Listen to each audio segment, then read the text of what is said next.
Because the first thing is that this person, this mujahid or mujaddid, he is that in which Allah subhanahu wa ta'ala has given him what is known as sañ-sañ. Sañ-sañ. Sañ-sañ is what one can practically see as vision. Allah Ta'ala has given them specialized vision. So, if they themselves have been inspired through the vision of Allah Subhanahu wa Ta'ala that they must take this individual or this party into the fold of their household, they must marry them. They don't have any other choice. This is sañ-sañ. The second one he said is a situation where the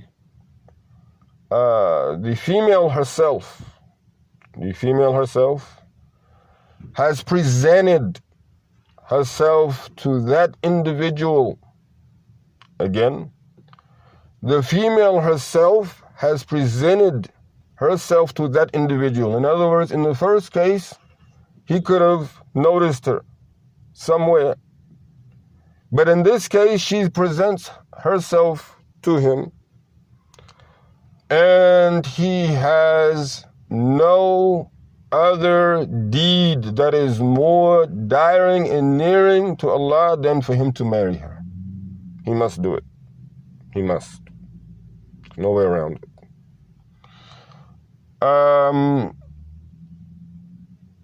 The last one he said is a sai-sai. A sai-sai. A sai-sai is one who does whatever he wants to do. How are you going to tell that person that he can't marry more than 4 when you have plenty whom you know that are running around not married? They're just running around, sleeping around, and you're not saying anything to them. Just like you have those who are drunk coming to these centers, throwing in, dollars as if they own or they're better or they're king, mightier than thou, and you don't say anything to them. It is not something in which is the truth, and the Quran is all truth. So,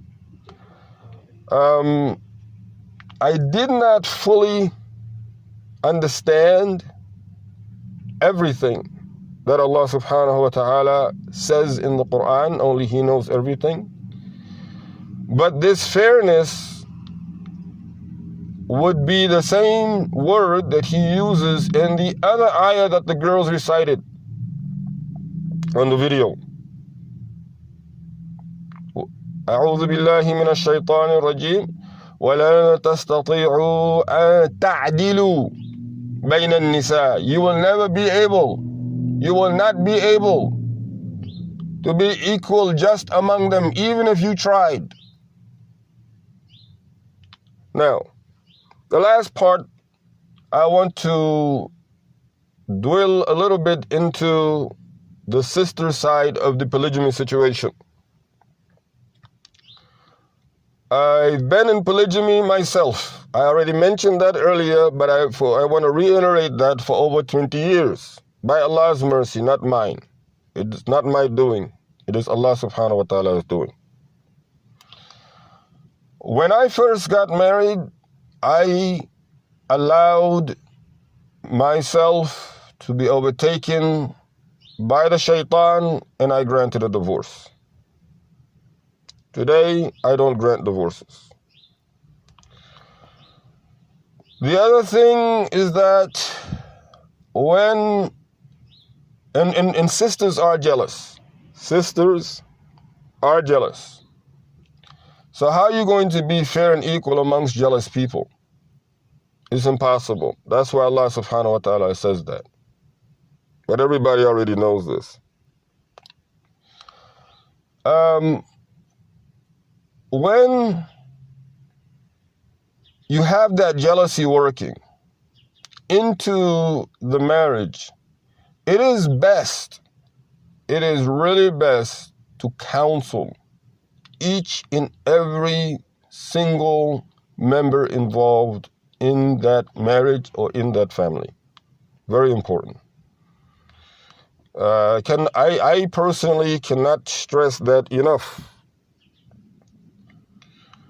The situation when women get jealous and how they decide to launch their campaigns is worthy of standing firm against, using as much istighfar and as much remembrance of Allah subhanahu wa ta'ala and taking the matter to Allah subhanahu wa ta'ala before any other, because He knows the situation better than any, and He has the most.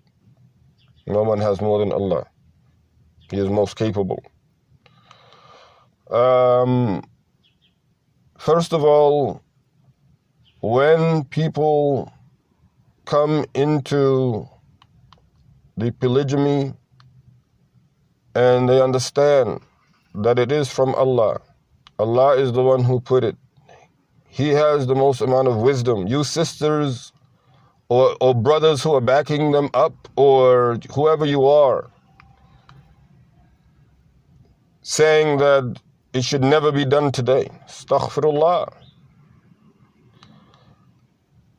This is not my way. This is Allah's way. So do you have a better way than Allah subhanahu wa ta'ala?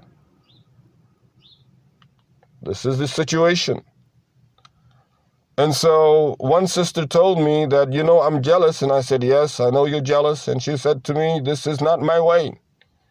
I said to her, so your way is better than Allah's way? She said, no, but as long as I'm alive, this is how I told my husband. I said to him, if you get, just be out.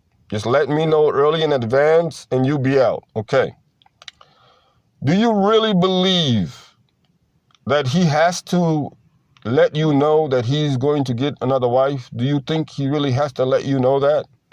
And do you believe that if he is really smart and competent and he knows that the next thing you're going to do after he tells you is that you're going to pack your bags and leave, why would he tell you?